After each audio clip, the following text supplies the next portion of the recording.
Hello friends, সবাইকে Gargi's artwork চ্যানেলে welcome জানাই।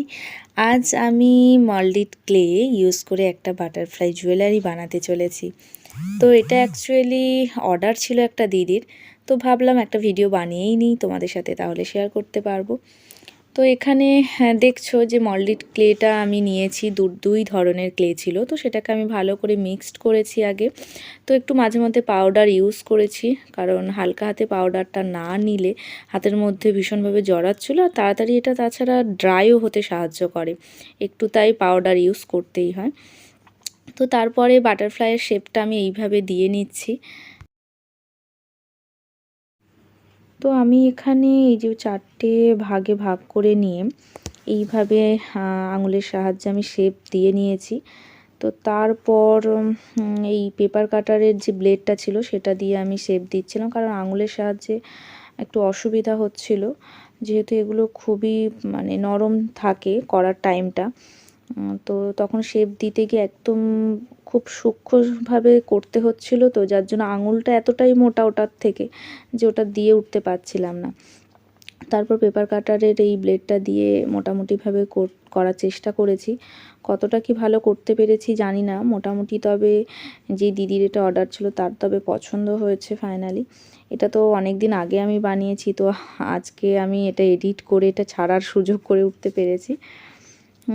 তো যাই হোক, বাটারফ্লাইটা আমার প্রায় কমপ্লিট হয়ে এসেছে। তো বাটারফ্লাইটার রাখার আগে যখন আমি 4টে সেকশন আমি শেপটা দিয়ে যখন আমি রাখলাম, তো রাখার আগে আমি পাউডার একটু ছড়িয়ে নিয়েছিলাম, না হলে তোলার সময় একটু অসুবিধা হতো। তো যাই হোক, তাহলে পাউডারটা দেওয়া থাকলে কি হয়, একটু ইজিলি তোলা যায়। তবে আমার মনে হয় পেপারের মধ্যে রেখে করার থেকেও কোনো মোটা পলিথিনের ওপর রেখে করলে বোধহয় বেটার হয় তুলতে। তো যাই হোক, আমি এবারে ব্লেডটার সাহায্যে এইভাবে শেপগুলো দিয়ে নিচ্ছি ভেতরের অংশগুলোয়। তো আমি এই বাটারফ্লাইটা তো এইভাবে করলাম, 4টে সেকশান করে নিয়ে সেটাকে আঙুলের সাহায্যে প্রেস করে করলাম।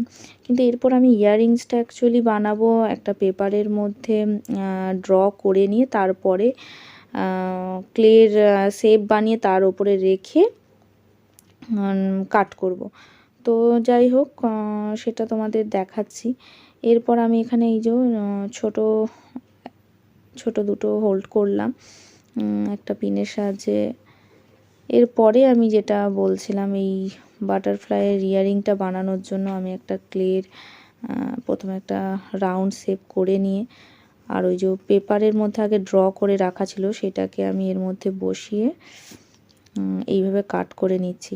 তো যেটা আমি লকেটটা বানালাম সেটাও এইভাবে করা যেত, কিন্তু লকেটটা আমি জাস্ট হাতের সাহায্যে করে নেওয়ার চেষ্টা করলাম। এরপর আস্তে করে কাগজটা তুলে নিলাম। এটা একটা আমি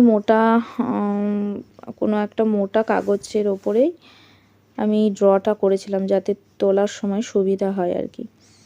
তো এইভাবে মাঝখান থেকে কাট করে নিলাম, কারণ যে দিদির অর্ডার ছিল তার বাটারফ্লাই যে ছবিটা পাঠিয়েছিল তার অ্যাকচুয়ালি বাটারফ্লাইয়ের ইয়াররিং দুটো এরকমই ছিল। তো আমি ভাবলাম একটা আগে বানিয়ে নিয়ে মাঝখান দিয়ে কাট করে দেব। তো এরপর এর মধ্যেও এই ব্লেডের সাহায্যে শেপ দিয়ে নিচ্ছি, নিয়ে এরপরে কালার করব। এখানে ইয়াররিংসটা আমি একটু পাতলা করে বানানোর চেষ্টা করেছি, কারণ কানে হোল্ড করতে অনেকের অসুবিধা হয়, তো সেই ভেবে ভাবলাম পাতলা করে বানানো যাক, তাহলে অসুবিধা হবে না, একটু হালকা হবে। তো তারপর আমি কালারটা স্টার্ট করেছিলাম, ফার্স্ট আমি ইয়েলো দিয়ে ফেলেছিলাম, তো তারপর আমি আবার হোয়াইট কালারটা বেস কালারের জন্য দিয়েছি, কারণ ইয়েলোটা অনেকটা ফেড লাগছিল। তো আবার আমি হোয়াইট চাপিয়ে আবার এই সাইডগুলো আমি ইয়েলো দিয়ে আবার কালারটা করছি। তো এইভাবে ইয়াররিংগুলো আমি ইয়েলো কালারটা আবার করে নিচ্ছি।